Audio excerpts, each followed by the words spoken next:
All right, welcome to episode 47 of Seize the Moment podcast. And today we have a very special guest. His name is John Kaag. He's the professor and chair of philosophy at the University of Massachusetts Lowell and a Miller Scholar at the Santa Fe Institute. He just finished Six Souls, Healthy Minds, How William James Can Save Your Life, which was published with Princeton in spring of 2020. He's also author and contributor, along with Douglas Anderson, to the American Pragmatism Chapter, How to Live a Good Life. Welcome, John. Hi. Great. Thanks for having us. Hey, John. Me. Absolutely, man. So the first question is going to be the obvious one. So what do William James and the Pragmatists teach us about a good life? What does that mean to them? That's a great place to start. So, just to lay my cards on the table here, I'm not always convinced that life is worth living, or I haven't always been. And I'm attracted to philosophers who sometimes have flirted with deep depression and deep anxieties. And William James, born in 1844, died in 1910, was one of these philosophers. And he's the father of American philosophy, or American pragmatism, but also empirical psychology in the United States, publishing the Principles of Psychology in 1890. And the way that I think about James's philosophy, James's pragmatism, is that we actually have to think carefully about the way that life. That's life, man. That's life. That's central. So what we have to think about in terms of philosophy is that philosophy is in the business of helping us think through the difficulties of life, and not just as an arcane discipline. So when William James says that truth is to be judged by its practical consequences, that's like the sort of kernel of the pragmatic maxim. James is suggesting that truth isn't some pie-in-the-sky, esoteric ideal, but something that can guide us in our everyday lives. And we should understand truth as having practical implications in our everyday life. Now, James struggled with depression through his 20s and 30s. And what I think is particularly interesting with James is that when he asked the question, is life worth living? He gives an essay in 1895 entitled, Is Life Worth Living? James, unlike many philosophers who just say, yes, life is worth living, James, having struggled with depression, says, maybe. It depends on the liver. And I think for a long time, I thought that this was just a cop-out. But as I've grown older and I'm 40 now, as I've grown older, I think that this might be the best answer to the question. Maybe it depends on the liver. It's up to us to make life worth living. Right. Essentially, we're the ones who give life meaning, right? So it is up to the liver, right? Mm-hmm. The observer, right, to sort of figure out what for them could be meaningful in a particular situation or in their particular circumstances. Is that the way James saw it? It is, and he lived at a time in the 19th century where many of the places where people used to tap meaning, so the church, religion, education, politics, all of the places where one might have tapped meaning in the 18th and 17th centuries began to come under attack. And so what James had to do, along with existentialists like Friedrich Nietzsche working around the same time, is he had to say, where can human meaning come from without these traditional places of guidance? So when he says, maybe it's up to the liver, he's saying it's up to us to take charge of our life. And this is, I think, a very empowering move, especially for people who are suffering from depression and anxiety, primarily because when we suffer from anxiety or depression, we oftentimes feel out of control. And what James wanted to do was give that control back to us and say, life is never fully out of our control.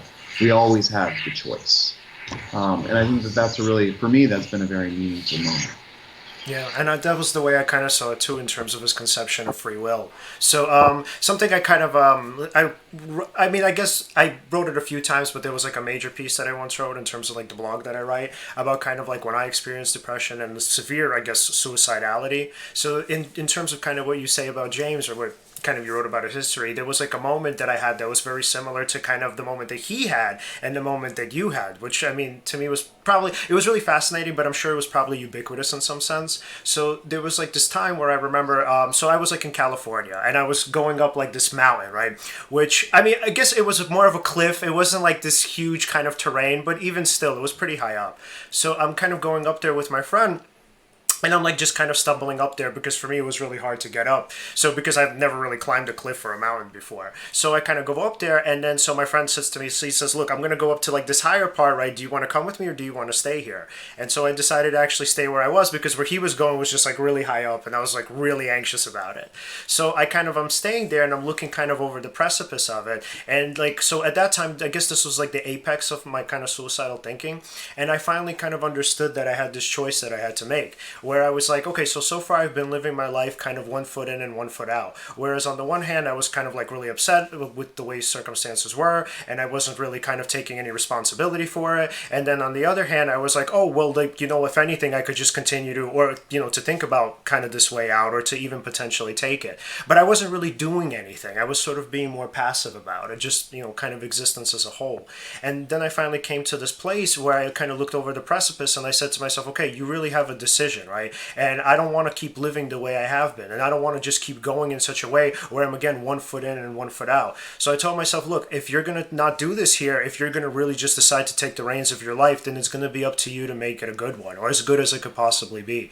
And so in reading your book, right, especially the chapter that you had looking over the Brooklyn Bridge, I really identified with that because I feel like in some way, you and I obviously had that moment, but I think it's a moment that a lot of us come to where it's like we think about life and the responsibility that comes along with it, and we really have to ask ourselves, like, to what extent are we actually willing to live, and to what extent are we actually willing to sort of be our authentic selves, or willing to actually take the reins of our lives, because at the end of the day, nobody else is really going to do it for us. And that was really the main message I took away from James. No, I think that's that's one of the main messages that I take away as well. I mean, James said to his friend Benjamin Blood, he said, no human being has ever thought carefully about life until they have tarried with suicide. And this is very similar to Albert Camus' comment at the beginning of Myth of Sisyphus, where he says there is but one serious philosophical question, and that is suicide.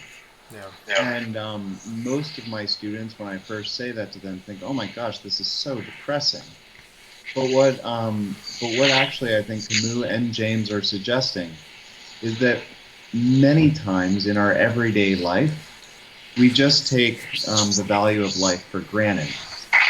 And in moments of great crisis, maybe like even the crisis that we're going through right now with COVID-19, there is a chance to reevaluate life's worth. People who have struggled with the idea of suicide and found themselves on the precipice oftentimes can re-immerse themselves into life with a sort of added vigor. And I think that one of the ideas, I mean, when you interview people who have attempted suicide, one of their thoughts is immediately once they jump, they have almost ubiquitous, overwhelming regret. They think, "Oh my gosh!" And when they, hit the water, and if they survive, oftentimes, I mean, there are repeat attempts. That is true, but at the same time, sometimes you think, if I can make that choice, then I can also choose things about my life, radical things. I can make radical decisions. And I think it's very similar. I mean, I'm thinking about this. You talked about going up to the top of the mountain. The naturalist John Muir, describes a situation when he's climbing the mountains, which is very similar to you, and I'll read just a very small snippet from his journal. He said, he got to the top of this precipice, and he said, "My doom appeared fixed. I must fall. There would be a moment of bewilderment, and then a lifeless rumble down the one general precipice to the glacier below. But," he says, "in this moment, suddenly, my trembling muscles became firm again, and every rift and flaw in the rock was seen as though through a microscope. My limbs moved with a positiveness and precision with which I seemed to have nothing at all to do. I have been born again, aloft upon wings." And I think that there's this idea that when you actually look into the abyss, Nietzsche says the abyss looks back and sort of can beckon. But there's also this way in which when you get to the precipice and come to this moment of decision, you can also choose to climb or hang on longer. And I think that that's what James is maybe at least has helped me do in moments when, I mean, James calls it sick-souledness. When my sick soul sort of speaks loudly to me, I sort of look at James as maybe and hold on. So. Yeah. And what was so cool about that when you described kind of the moment of when you described that moment of kind of being I think I don't remember exactly your verbiage for it, but I think you said it was sort of like that he felt sort of being lifted up or kind of lifted or sort of there was this vital force underlying him, and that was actually the same way that I felt on that cliff. Like I mean it was definitely obviously me making the decision, but I felt like there was some vitality that reemerged in some way that wasn't there for a really long time. I mean I guess some people could describe it as divine or supernatural intervention, but the way I kind of saw it was exactly as you described, John, as a sort of will to live. And in that moment, and I think for a long time afterwards, like the kind of will to live superseded death, right? Or kind of what Freud would have termed the death instinct. I think, I mean, one thing that's interesting about American pragmatism is that I think if we look at the founders of American pragmatism, pragmatism is usually poo-pooed as this sort of crass instrumentalism. It's sort of like truth is just what works. Get on with life. But if you look at the founders of American pragmatism, particularly William James and C.S. Peirce, both Peirce and James struggled with deep existential questions and deep depressions and suicidality. And they both had unique ways of answering the question, is life worth living? James, I think, tends more toward the sort of Promethean individualism or the radical freedom move where it's up to us to take the reins of life.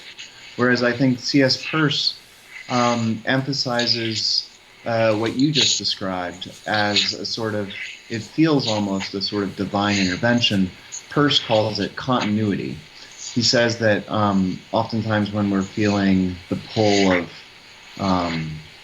the pull of the abyss, one way to combat that is to realize that we are already deeply connected. So we're not ever alone, that we're deeply connected to our surroundings, to our social and political order. Even if we feel disconnected and isolated, we're connected. Peirce didn't necessarily live this out in his own sort of hermit-like life or existence, but his philosophy of continuity, Cynicism, which he calls the philosophy of continuity, and then also agapism, which is the philosophy of love. These were hopes for Peirce to get reconnected to the world. And can you say a little bit more about how him and James differed in their sort of ways of dealing with depression? Yeah, I think so. I mean, James was brought up in a very vibrant social sphere. It suited his personality quite well at times. He was one of those introverts who was also gregarious. In other words, he could be the life of the party, but then he would very quickly do an Irish goodbye and just flake out and leave because he'd had enough socialization, social time. Yeah. So James, I think, had his fill of feeling connected and was always worried that social life was stifling his individuality or his creativity or his freedom. Peirce, I think, in contrast, was never gregarious, was never the life of the party, or rather he was at certain moments, but at the same time he could just be absolutely impossible. And that's why he never had a sort of formal academic appointment. James tried to get him to Harvard. Nobody wanted him at Harvard. Nobody wanted him at Johns Hopkins. And so Peirce was always the outcast and always had a desire to regain or to reconnect with the social world or the cosmic order. Whereas James, however, is saying, hey, I think that what we need to do is actually emphasize our individuality or our freedom in order to reclaim our lives. And I think that I'm making a distinction that I think is one of emphasis, not one of absolute black and white. I mean, James and Peirce shared a lot of similarities about their desire not to live in a deterministic world, not to live in a world of lockstep order, to think about the possibilities and chances of life. James and Peirce agreed on this. But I think when it comes to the emphasis about the importance of community, the importance of feeling connected, I think Peirce and his colleague Josiah Royce it pushed more in the direction of community. And I think James pushed more in the direction of sort of individuality. Right. And what was so interesting about that is it seemed like they were both coming from two different extremes, where James was super deterministic in his thinking and kind of very isolated, or not isolated, I'm sorry, very sort of, I guess he had a sense of being kind of intertwined with the order of things, too much so, whereas for Peirce it seemed like he was too individualistic. And so they were both kind of trying to meet in the middle. James was kind of trying to establish the sort of individuality that he probably perceived he didn't have initially, and Peirce in the other case was actually trying to finally feel like as though he were a part of a community, which he might have not felt. That's exactly it. I think that's the case. I think that's even more the case with Royce. Royce being an idealist. He's a lesser-known philosopher, but he was James's next-door neighbor and close friend, and they would argue constantly about the value of community versus the value of individualism.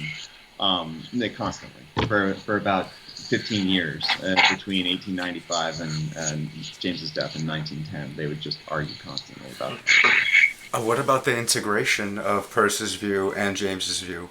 Isn't there an answer somewhere in the middle, as opposed to just arguing individualism versus community? Mm-hmm. Maybe there's times to be individualistic, there's time to be community-oriented. I don't know. What do you guys think? Mm-hmm. I mean, I think so. One of the things that I've tried to give to my students and I'll point out in teaching American philosophy is that James and Peirce are coming out of the transcendental movement, the movement of American transcendentalism. And Emerson, Ralph Waldo Emerson, is probably most famous for his essay Self-Reliance, which is this Promethean individualism, this radical freedom. But what Emerson intended was this very famous essay that fits with our ideas about freedom, American ideas about freedom very well. Emerson intended that essay to be tempered with another essay called Compensation. And compensation is it seems like the antithetical idea, which is no matter how free we are, we're always operating in a wider social, political, and cosmic order, that we're always connected. And I think that Emerson, more so than Peirce or James, really give us both of these things, as you were saying, and I think rightly so. Right, and you mentioned before that, where you mentioned in, I think, the How to Live book, that in terms of the way Emerson perceived it was that essentially that even though there was I guess, what was it? It was it was, I think, about conformity. That's sort of what we want is radical kind of nonconformity, but the idea is to kind of make sure that you kind of accept that radical nonconformity is in itself a bad thing, right? So if we're too far up or too extreme. So how did he kind of make sense of these extreme concepts? How did he put them together? Well, I mean, I think that, I think for Emerson, one of the issues is that he sees conventional life, the sort of life we're living through right now, as always threatening the sort of individual creativity of a person. He says that the world whips us for our nonconformity. He also says that it's one of the most difficult things in life is remaining yourself when everything in your society is trying to push you in the opposite direction. Right. And so Emerson advocated, I think, a sort of stepping back from the conventional world at crucial moments and stepping back into nature. So this idea that when we're too much with the world, the sort of the conventional world, we always have the ability to walk in the woods, to go. I mean, Henry David Thoreau's sort of trip to Walden was inspired by Emerson's Nature. Okay, his collection of essays, Nature, and I think that what these thinkers, all four, Emerson, Thoreau, Peirce, and James, advocate is a type of shuttling back and forth between community and solitude, which is different than simply being lonely. So I think that there's this shuttling or this dialectical movement that happens between community and isolation, solitude. Yeah. So that's one thought. He also, I think Emerson and Thoreau would advocate a type of cynicism. Cynicism being a very old philosophical position, not modern cynicism like nothing is good, but old ancient cynicism says that civilization at times corrupts us and doesn't make us better, and that what we need to do is step back a bit from the hustle and bustle of everyday life, which, frankly, when Henry David Thoreau says, he says, "'Tis good to be sick sometimes." What I think he's saying is that it's okay to convalesce, to step back from the world, and to reassess what your life means. And I think that that's an important move, especially, in a world like we're living through right now. Yeah. And sort of, I think the way kind of modern sort of conceptions or modern conceptions of depressions from, let's say, from cognitive science, what they're kind of seeing is that there's a possibility that depression has a significant utility for a person. So the idea now is, or the thinking now, I guess, is pretty much when it comes to depression, that what a person is doing in the ruminations, they're essentially problem solving. So if we're kind of like, let's say, self-isolating, we're kind of getting away from the world, we're thinking of all of the ways that we can resolve the things that are making us sad. So unfortunately, what happens sometimes is that the rumination might become a bit too intense, and so the person turns to like avoidance tactics where, like, let's say, I don't know, they'll drink, do drugs, they might even play video games, anything kind of to kind of escape from that. But the thing is, if you actually sometimes stay within the depression, and I would say most of the time you would have somebody helping you through it, what would happen is the person can actually resolve what it is that's making them sad. Because sometimes what happens is a depression, it's sort of there and it kind of percolates a bit as a person goes through life, but then there's some sort of tipping point that sends the person into this kind of deep downward spiral. And if you kind of start talking to them about it, they'll tell you, well, it's this particular trigger or it's this particular event. But as you go through their history, you kind of get the sense, or you get the picture of, well, no, this person has actually been pretty sad for a really long time, and this was actually the tipping point. And what they need more than anything is not to sort of, let's say, evade a particular trigger, but they might actually need to reestablish their whole framework for a meaning of life. So the way we kind of conceptualize depression is, I think, very sort of antithetical to the way depression might actually be, or the way it might actually be realistically conceived as this thing that can actually be a really helpful tool. And I think just tying this back to James, I think he didn't intend for this to happen, but in terms of his understanding of free will, it can easily be conceived of as, let's say, this sort of precipitator, where because he was experiencing this severe depressive episode and feeling really cynical and feeling that the world is purely deterministic, through that he was able to conceptualize free will, and then through that he was able to get himself out of it. So in a way, the depression, right, obviously in the short term was this really terrible thing that happened to him, but in the long term, I wonder how his life would have been had he not had that severe episode, which obviously lasted for the kind of vast majority of his young adulthood. Right. I mean, I think you're spot on. I think about Friedrich Nietzsche's comment right around the same time that James is writing, where Nietzsche says, "I must thank my worst years my sickest years, for they have allowed me to become who I am," namely a philosopher. Mm-hmm. And James, I think, has a similar position. I think what's interesting is that in 1821, Emerson, so he'd be 18 at that point, wrote in his journal, he said, "I am sick." And so Emerson was sick during this time. He said, "I am sick. If I die, what will become of me?" And then he says, one of the good things about temporary illness is that it allows us to reassess our lives. And I think that is the case with depression, or that's one of the potentialities with depression, is that, and anxiety for that matter. One thing that we have to worry about, however, is that many of the coping mechanisms that we have when it comes to deal with depression and anxiety allow us to mask what is actually happening with us. So I'm thinking a little bit about this story from the Bible, which the Danish philosopher Søren Kierkegaard, again, 1840s, same time. It's the story of the demoniac, or the demon or the possessed. Mm-hmm. So this guy in Matthew, in the Gospel of Matthew, is sitting, cutting himself with stones. And Jesus approaches him, and Jesus says, "Let me help exorcise you. Let me help you spread the demons."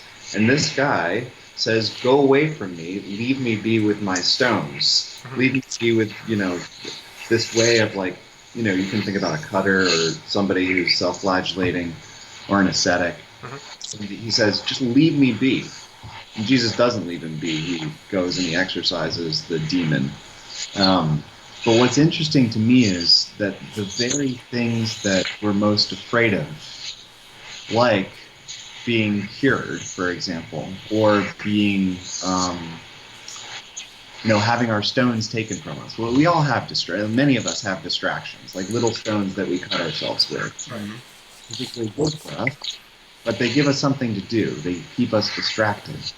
And what Jesus does to the demoniac, and I'm not a religious person, but the story makes sense to me, is he says, "What would your life be like without your little stones?" And this is the same thing if you go up to an anorexic and you say, and I'm speaking from experience here, if you go up to an anorexic and you say, what would happen if you actually had a normal relationship with food?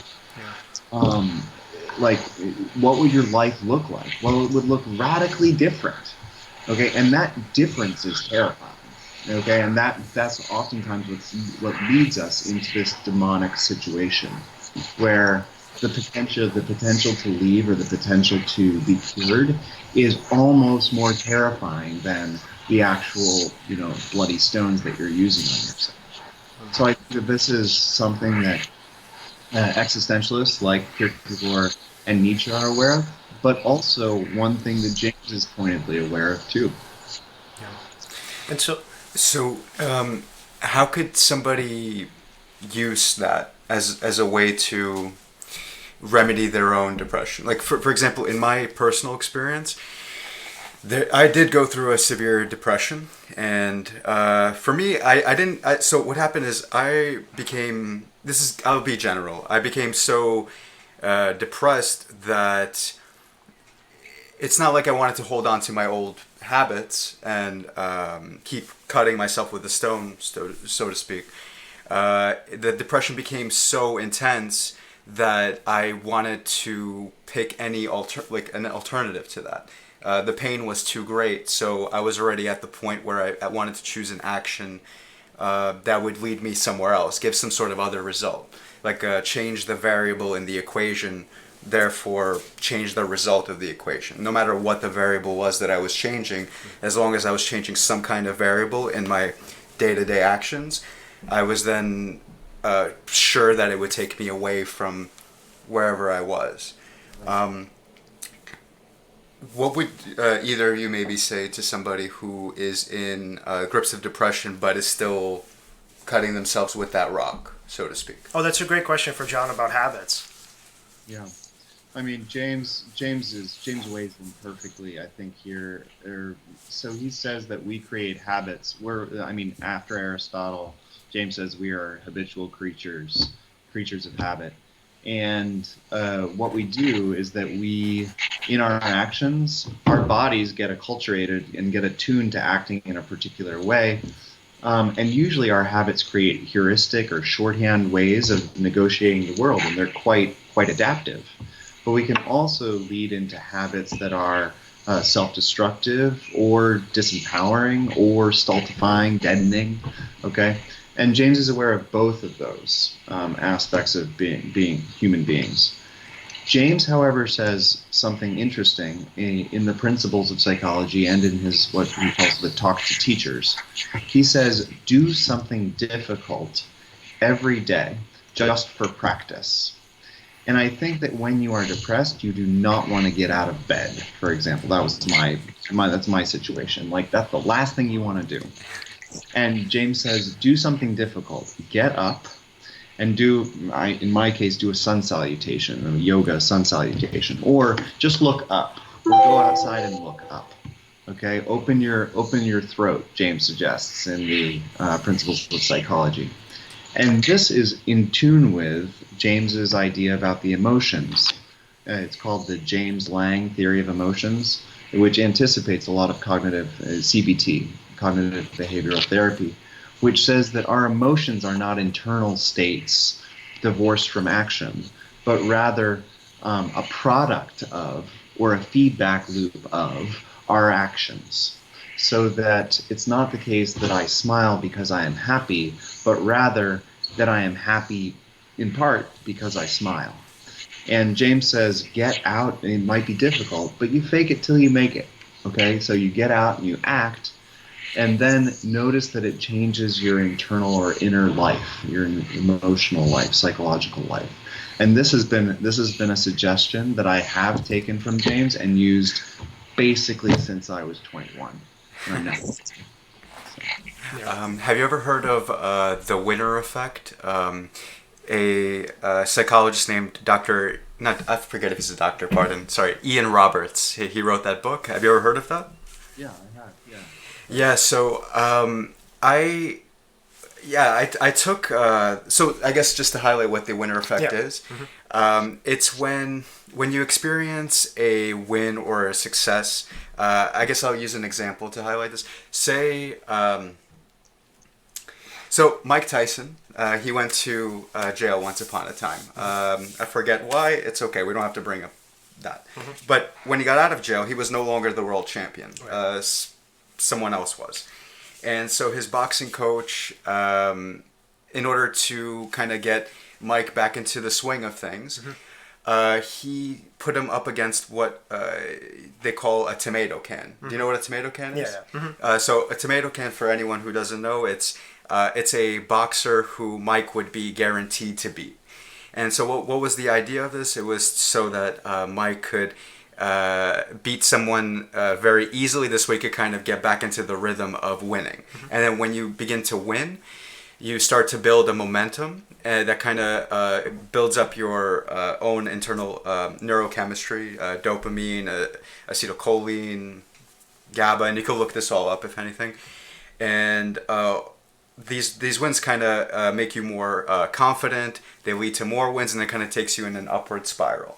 So what's fascinating about the winner effect is if you know what it is, you can actually, for example, doing a sun salutation, right?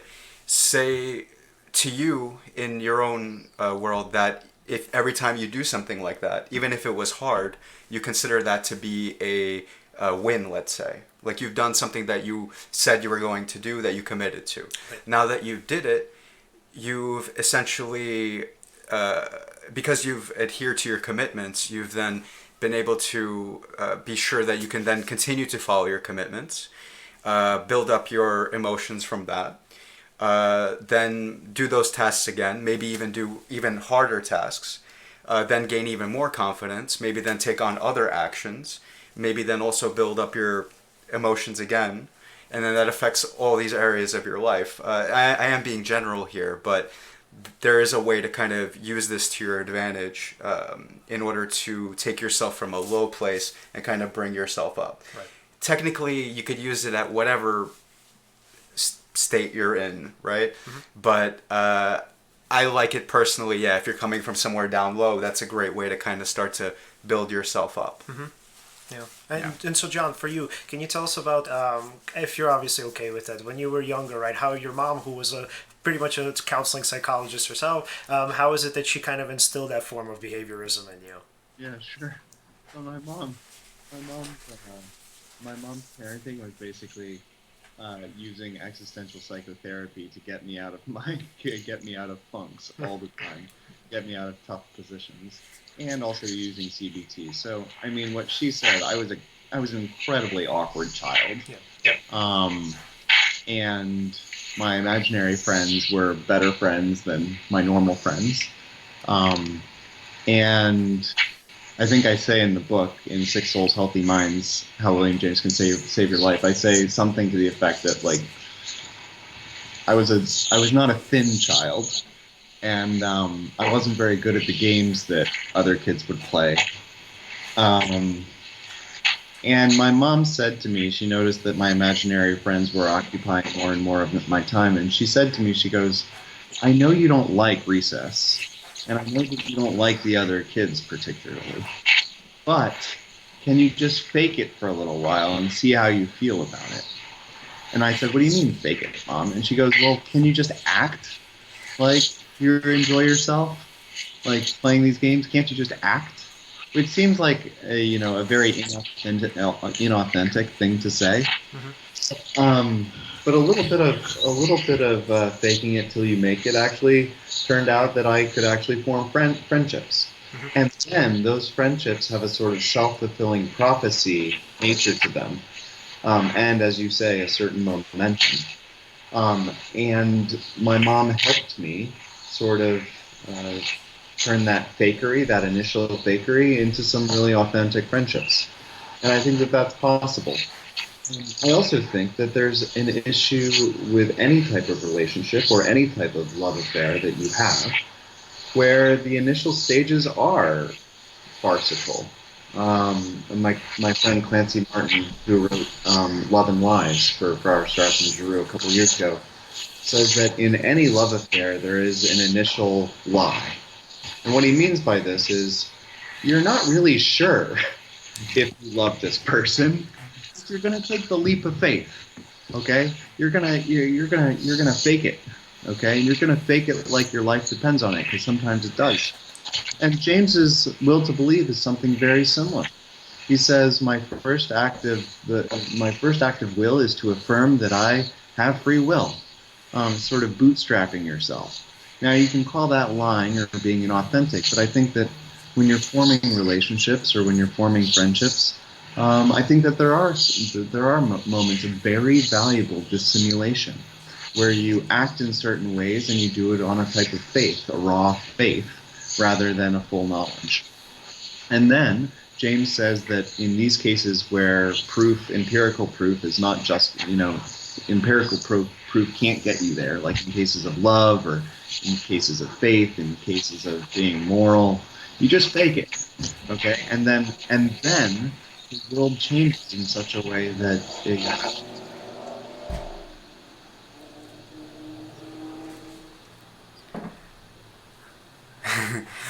Yeah, so I just noticed, are you having a mic issue? Yeah. Sorry, John, we're not able to hear you, actually. really? Oh no, Oh, it's now we yeah, are. it just got cut off. Sometimes that happens. Yeah, I think it's okay now. Yeah. So what I'm taking away from that is, and I think it's very similar to kind of the beginning of the winner effect, is that pretty much like when a person begins any sort of endeavor, they're never going to know for certain what the outcome is going to be, right? And it's like which kind of is I guess is sort of it's a double-edged sword. Obviously, there's intense anxiety connected to that and sort of taking that leap in beginning, right? Just like with the winner effect, you have to start. But then on the other hand, it's not sort of this, I guess, kind of mundane, boring life where you pretty much can predetermine every single outcome that's gonna or every single outcome of any of your attempts. And so what I love so much about James is that I don't even think, at least from my interpretation, that it's so much about whether or not free will is true or not. It's literally more about how effective is it in your life and how kind of helpful is it to you living a better and a good life. And so the way, like, I don't know how long ago it was, but there was a part of me, especially when I was kind of in school, especially when I was in graduate school, I was really concerned with like absolute truths and finding, this kind of the kernel of everything. But then as I kind of started getting into just psychotherapy and kind of like what it is that actually helps people and how to obviously alleviate particular symptoms and just help people live better lives, what I kind of found is that the truth itself is not as important as the kind of truths that we tell ourselves or the partial truths that we tell ourselves. So it's not so much I think that the truth can be a lie or an outright lie, obviously, because I mean that's not helpful for anybody, especially if they find out that it is. But what I like about James so much is that in some sense free will is at least a partial truth, right? I mean, the idea is that it has a consequence that makes sense in reality, and that consequence is a positive consequence, meaning that it actually has the effect that he was looking for. So what I liked about that is it's very similar to what we do in psychotherapy as a whole. We try to sort of point people to truths that are more helpful, and they are truths, right? They might not necessarily be the bigger picture, but I think it's okay because sometimes the bigger picture isn't absolutely necessary. So for James, what I love about his conception of free will is that it's not determined in a sense of being conclusive, but what it is it's something that's incredibly useful and it actually literally helps you lead at least a somewhat fulfilling life, and it can kind of save you, and it could take you out of your circumstances. And so in some sense, right, James kind of took this, I guess, what seemed to have been a kind of foregone conclusion, right, and he literally, through a conception, through literally free will, he turned it into something almost completely different from what it was. And I thought that was amazing, or the most amazing aspect of pragmatism in this philosophy. I think so too. I mean, I think that you're really articulating an important aspect of American pragmatism, which I think oftentimes gets overlooked because we don't think that philosophy is intimately connected to psychology anymore. Okay? But during James' era, you have to remember that James started one of the first empirical psychology laboratories in the philosophy department at Oxford. Okay, so that they were integrated in a way that we today in our contemporary age have forgotten or risk forgetting, I think. So I also think about James. I'll be a little personal about this, where there are ways when you form habits that I think are very vibrant habits. Like in the Talks to Teachers, he describes this group of women, these Norwegian women, who take up skiing, take up Nordic skiing. And he notices the emotional disposition between before the skiing, where they were, quote, fireside tabby cats of women, versus when they took up skiing and they just turned into these sort of mythical, incredibly strong individuals. Now, one thought about this is that there are moments when those activities that you've come to depend on really fail you. And I'm going to share something. So a month ago Friday, it's now Sunday, but 2 days ago, marked a month before I had open heart surgery. I'm 40.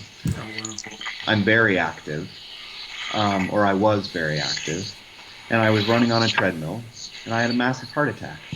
And they took me to the hospital and gave me open heart surgery. I have a massive scar still. And all of a sudden, all of the habits that you depend on to give yourself some sort of an emotional ballast or emotional stability are stripped away from you. And I think at these moments, James has an answer which I think is really, really nice, which is even when you are in a compromised state, even when you are no longer able to run or do what you sort of the ableism, go and do something, even when you don't have that ability, if you are conscious, okay, you still have the ability to alter your situations in a small way. And that small alteration can be meaningful. In other words, can I choose actions, even in my compromised state, that give me a sense of meaning and a sense of freedom and a sense of creativity? And James says that most human beings can do that. And James was an ableist, unfortunately, but I take him to say, do what you can.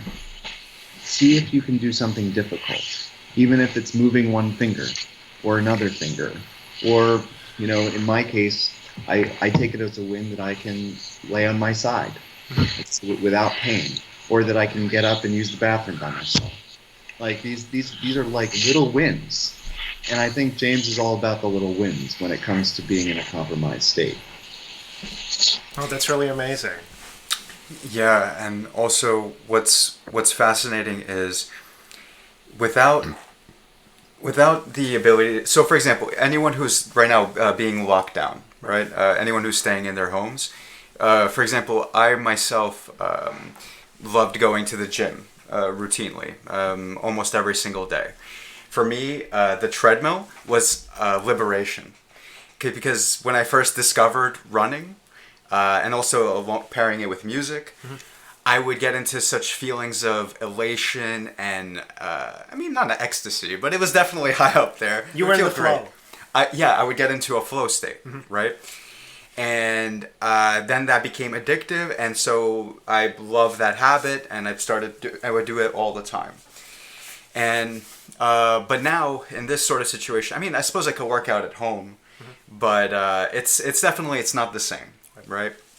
And then I was thinking, okay, so what could I do with that? And I was thinking, okay, so that brought me back to flow.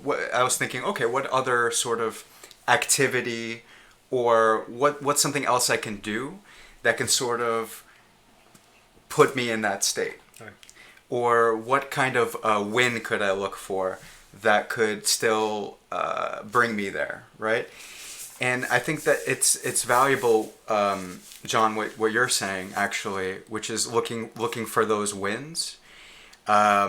Those things, I think, especially during this time, are the most valuable things that we can look for. And at the same time, what's fascinating, I'm sorry I didn't mention this before, is James's belief in free will, the choice that to believe that there is free will, right, is fascinating too, because what that does is that puts you at the cause of things as opposed to at the effect. Right. It's almost, it's not like he's saying you're responsible for everything. That's a different sort of idea, but that it reminds me of that in the sense of it's by choosing to believe in free will that you can give meaning as you will or choose to do whatever action. It gives you more sovereignty. Right.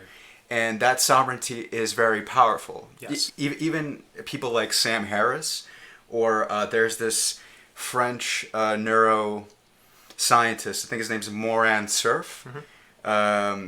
People like them, they'll espouse that there is no free will, and probably make very convincing arguments for it. And I would say even if there isn't, going back to James, believing that there is puts you in a more advantageous position, right, which I think is still valid even if there is no free will. Right. Yeah. And I mean, John, I would also want to hear your thoughts on this, but from my kind of understanding and obviously, look, I'm not, a professional philosopher. This is not a question that I can answer fully, but the way I kind of see free will is that it's not one or the other. It's not really that it's either determinism or free will. The idea is it's essentially something in the middle where you have a bunch of different variables and you kind of place them together, and obviously there's an outcome, and if you remove one or even several of the variables, the outcome changes. So the way I kind of think that people misinterpret determinism is I think the way James saw it initially, where it was pretty much seen as that these outcomes or my life is inevitable, that because I'm depressed now, therefore it means I will be depressed forever. But that's not really kind of, I think, the reality, because somewhere in the middle, if something intervenes, obviously they can kind of shift course, right? Does that necessarily mean that determinism isn't real? I would say no, because in some sense it's still determined, because you just have another variable that's put into place that might have not been there before. So the way I kind of think of it as is that what James shows us is like it's like a half-truth, that he's saying that there's a free will and that we can exercise it and it can have an effect. It might not be necessarily the bigger picture, but what I love about his argument is that he says, look, as human beings, you're never going to get the bigger picture anyway. So if this works, why not just subscribe to it? Why not do something that's going to have significant practical consequences? So, I mean, I think that a lot of contemporary have discussed... sorry. A lot of contemporary philosophers have discussed whether James was called a compatibilist, whether determinism and free will can go together in a particular way. I'm more of a mind to think that James thinks that there's chance, possibility, and freedom all the way down into the physical aspects of the world. When he looks out into the universe, he wants to see a universe of possibilities and sudden dog barkings that you couldn't anticipate. That there are chances, okay? And that chance, and famously, James's friend, Lyman Cabot, said, chance is always our chance. In other words, metaphysical or ontological chance, the chances of the world, create openings for us to have our opportunities. And the world with its chances are fitted to us such that we can actually make good on those chances. And I think that's a really nice way of thinking about compatibilism in a way that typically is not discussed. Right. I also think that, just to go back to the issue about how free are we and what's the value of thinking through freedom. James writes, he says, most people live, whether physically, intellectually, or morally, in a very restricted circle of their potential being. They make very small use of their possible consciousness and of their soul's resources in general. And I think that this is a point where James is admonishing us to say, hey, we can be more, we can see more, we can do more, we can enlarge your scope or enlarge your angle of vision just a little bit. And also ask yourself, why am I in this restricted scope to begin with? What am I afraid of? Why am I constantly insulating myself from these other experiences that I might have? And I think James is very good for us, especially when we feel all closed in like we do on a Sunday afternoon in social isolation moments. Yeah. He says, think about ways that you can expand your scope. So that's something I take away. And why I think James is, I guess, the ultimate psychotherapist is because he's very careful in not blaming anyone for their circumstances. He's sort of, it seems like, differentiating, right? He's differentiating between sort of the former and the latter. He's saying, look, this is where you are now, and what I'm saying is that if you start taking responsibility, this is where you can potentially go. But nowhere is he saying, oh, well, you know what? You're actually the reason why your circumstances are what they are. So, I mean, this is pretty much kind of where American psychology is now. We try to sort of differentiate between kind of responsibility and sort of blame. And we say that, okay, you can't blame anybody for the circumstances that they're in because, first of all, a lot of what kind of we go through is out of our control. And the other thing is there's a lot that we don't know. So already our knowledge is incredibly limited just in terms of being a human being. But what he says is that now that I'm going to sort of get you through this and I'm going to teach you these tools, right, it would have to be your responsibility to use them to obviously take yourself forward. And I love that. I really, really love that about his ideas. I also think, I mean, James, in the later portions of his life, have moments of self-awareness where he looks at other people. There's this case where he's going through the sort of backcountry of Appalachia in North Carolina, and he looks at these houses that, to his, he is this Boston Brahmin, he comes out of very rich Cambridge, Harvard aspect, and he looks at these houses in North Carolina, and he says, at first he thinks, oh my gosh, these things are so hideous and ugly.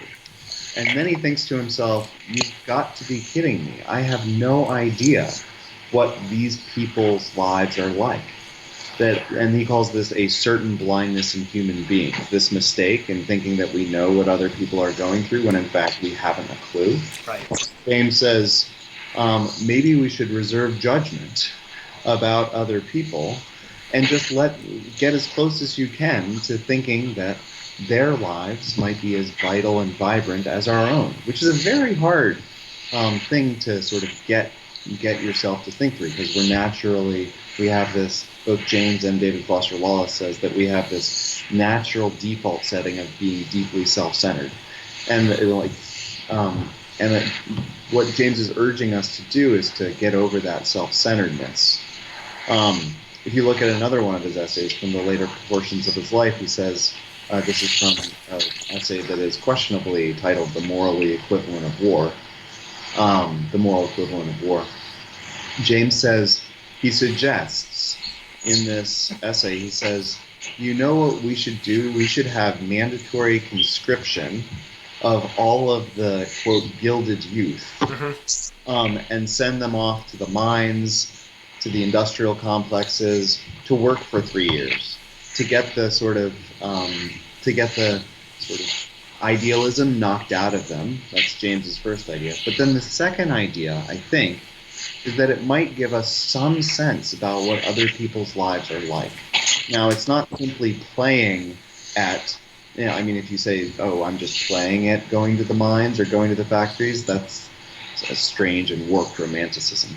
But James actually thinks that if you can walk a mile in someone else's shoes, it actually might change your life a little bit, or at least your internal ability to see others' lives as real. Yeah. So I think that that's an interesting point. Alan, what's the quote that you always use? Seek first to understand. Seek first to understand, then to be understood. Mm-hmm. Yes. Yeah, I could see how that goes along with James's view. Yeah, we would. I mean, we would benefit from being able to try to understand someone else's perspective, or to assume that their perspective is just as valid as ours. Right. And yeah, there's tremendous value to that. And as John said, of course, as you're saying, it's an incredibly difficult thing to do because naturally we have that disposition of being selfish, Right. or self-centered rather. But when you can see that the other person is not that different from you, they have their own challenges that they're going through, their own difficulties, their things happening in relationships with other people. Maybe even tragedies that we don't know about. Right. That could have happened maybe yesterday or a week ago or something like that. Right. And being aware that any one of these things is possible lets you not create any harsh judgments about another person. It lets you be able to see them more as they are, as opposed to looking at them through some sort of projection or Right. some sort of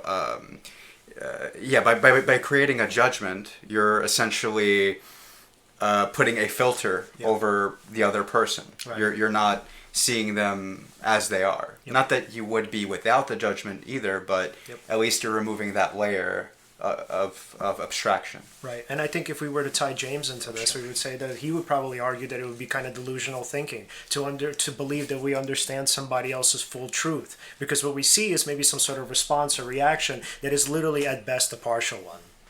Yeah, and I think additionally, I think what James is also after is many of our moral communities are set up on common allegiances.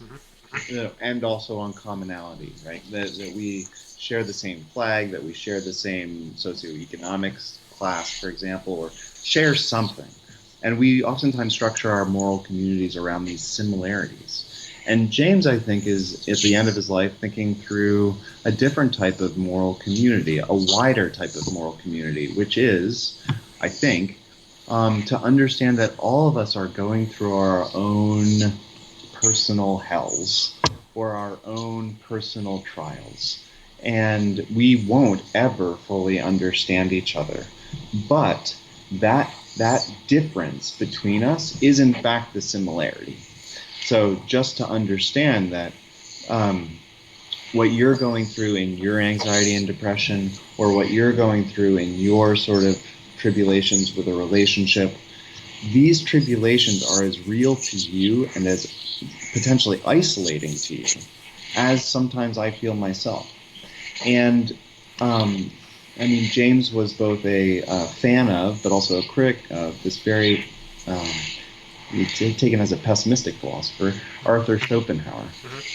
And Schopenhauer says something interesting at the end of Studies in Pessimism, the first chapter of Studies in Pessimism. He says, maybe the best we can do is to be companions in misery. And what he means by this is, maybe the best you can do is to understand that you are never going to fully, quote, get somebody else's trials and tribulations. That all you can do is to be with them, in the sense that my own isolation, my own feelings of isolation are probably as real as yours. And maybe that's the common ground that we all share. So that's a thought that I think James is coming to later in life. And what James does repeatedly, there's a story about him with Gertrude Stein, the writer Gertrude Stein, who was a student of James. And Stein's going through some depression, and she wrote William James a letter on the day that examination was due, and she says, "Dear Professor James, I just cannot bring myself to write this exam. I am too depressed." And James writes back and he says, "Dear Miss Stein, I too have felt these moments." And then he gives her an A for the final. And I think that James's this compassion is not a compassion just based on commonality, but also on difference. And I think that's a really unique position to have as a moral thinker. Yeah, and it's like he was sort of, and the way he kind of saw difference was, I think, incredibly important, especially for his time. I mean, maybe I might be wrong about this, but it seemed like the sort of the empathy that he extended to others was especially, I might be wrong about this, but especially among academics, I can't imagine that it was that widespread. No, No, right? not a chance. I think James was really unique. I mean, one of the stories that I love about James is that when he gave his last lecture at Harvard, it was the largest audience that you could imagine. It was a huge lecture hall. Everybody came, not just the students in the class. It was packed. And at the end of that, the students presented him what's called a loving cup, which is like a chalice.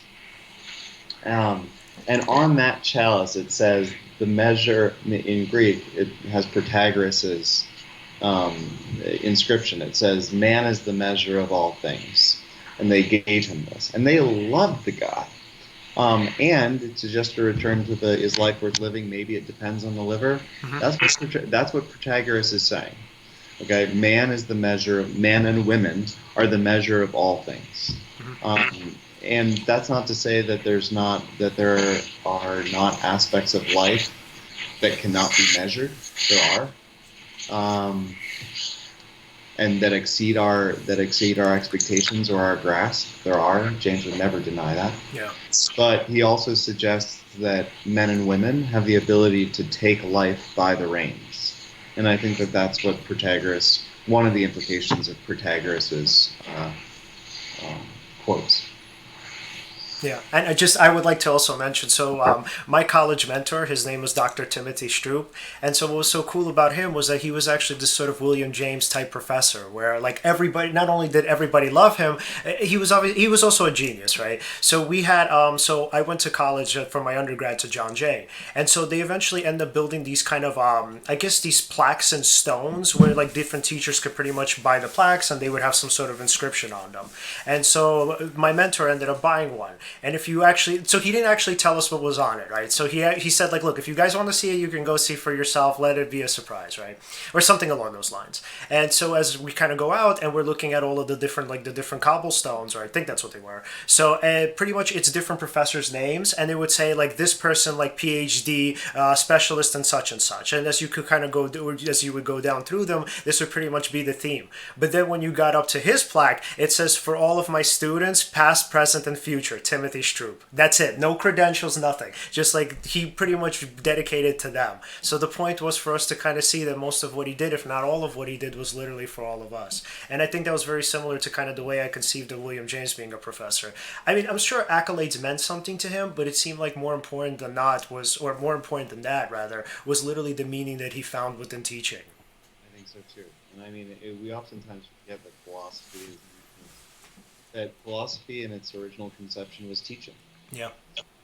I mean, it wasn't publishing for other academics. It wasn't publishing in other peer-reviewed journals. It was not that. It was teaching. And one of the reasons why I find being at UMass Lowell so gratifying is that it's just it is a teaching job. And I teach undergrads. That's it. And I think James expressed in this essay called the Phd Octopus that James published in the first decade of the 20th century. He says that the discipline of philosophy is going to have problems because what it's going to do is just create a Phd octopus, which means that it's going to become more and more specialized, that it's going to forget its sort of existential roots, that it's not going to speak to everyday people. And I think that that's one of the things that James is fighting against. James never intended his writings to be read only by other academics. And I think that that's one thing that he's urging us to get out of. Which is great, because we're doing a podcast, for example, is one way to get that information out to more people. Yep. Right? Yeah. That definitely helps. Also, books. Yep. For example, How to Live a Good Life, and could you show the? Sure. And this is Sick Souls, Healthy Minds. Yeah. Mm-hmm. Yeah. So being able to get books out to people, to do a podcast, these are essentially great ways of being able to now get that information out instead of it being just something that, for example, I mean, that most people aren't reading peer-reviewed journals, right? Yeah. I don't even read them. And right, which is fine, no Yeah. judgment there. But yeah, then how does this knowledge then kind of get down to the mainstream? I was going to say the masses. I don't like to say the masses. It's an inside joke. But anyway, yeah, to the mainstream. Right. And yeah, this essentially, it's great. It's a great way to be able to give that information out. Yeah. Yeah. Yeah. And so, John, obviously, we want to be mindful of your time and just to, again, say thank you so much for coming on. This was, like, really such an enlightening, I guess, or delightful or insightful show. Illuminating. Illuminating. Yeah. A delightful time, a delightful hour, and I'd love to come back and thank you for the invitation. Yeah, absolutely. This was so incredible. I think I'm going to have to even listen back to it just to get some of the stuff that I might have missed. Yeah. So, Alen, do you have any final questions before we go, man? Oh, yes. John, if we wanted to follow your work online, where can we find you? It's johnkaag.com. That's my website. And then John Kaag is my Twitter handle, or my Twitter name. Yeah. And so, I mean, one thing that I'd say about Sick Souls, Healthy Minds is that there's this, many people won't know what this is, this little sketches. This is a sketch that James did of himself. And over it, he wrote, "Here I in sorrow sit." And many of us end up sitting that way. And James's philosophy, I think, is, the ability or encourages us to stand straight again. So, stand straight. Absolutely, John. Thank you so much. Thank you. Okay. All right. That was awesome. That was a great show. Well, all right. So, I have accidentally... Yes, that took us We're away back. there. That's fine. So, guys, if you want to follow us at Seize the Moment Podcast on Facebook and Instagram, and at Seize_podcast on Twitter. Yep. Like, subscribe. Hit the bell on YouTube. And of bell. course, you guys can find us at the O4L Online Network under, I think now it's the Seize the Moment podcast section. So we have our own section on the show. That's right. And guys, don't forget, we have a Patreon. The link is at the bottom of the description. If you'd like to support us, please click the link. And See you next week. see you guys next week.